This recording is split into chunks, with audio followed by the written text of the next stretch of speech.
சொல்லி இருக்கிறாரே, நாம் சொல்லலாமே. ஆமாங்க.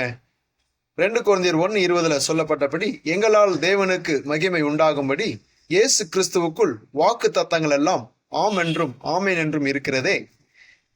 புது வருட நல்வாழ்த்துக்கள் எல்லோருக்கும். இந்த 2026 வருஷம் நிச்சயமா உங்களுக்கு ஆசீர்வாதமா இருக்கும். எல்லாருக்கும் வாக்கு தத்தங்களும் தீர்க்க தரிசனங்களும் கிடைச்சிருக்குங்க. ஒருவேளை ஆண்டவர் அறியாத இருந்த உங்களுக்கு வாக்கு தத்தம் என்னன்னு தெரியாம இருந்தீங்கன்னா, கர்த்தர் உன்னை ஆசீர்வதிப்பார்னு ஒருவேளை நீங்க அந்த வசனத்தை பார்த்தீங்கன்னா, இந்த வருஷம் முழுவதும் உங்களுக்கு அந்த வார்த்தையின்படியே ஆசீர்வாதமா இருக்கும். உங்க தொழில் ஆசீர்வாதமா இருக்கும், குடும்பம் ஆசீர்வாதமா இருக்கும், உங்க பிள்ளைங்க ஆசீர்வாதமா இருப்பாங்க. இதை போல ஒவ்வொருத்தருக்கும் ஒவ்வொரு வார்த்தைகள் கிடைச்சிருக்கலாம். அந்த வார்த்தை என் மேல பலிக்கும், நிறைவேற பண்ண கர்த்தர் வல்லமையுள்ளவரா இருக்கிறாருன்னு அதை விசுவாசி நீங்க அறிக்கை பண்ணு. அது அப்படியே உங்கள் வாழ்வில் நிறைவேறும். ஆம் என்றும் ஆமேன் என்றும் இருக்கிறது என்று சொல்லி இருக்கிறாரே, நாம் சொல்லலாமே.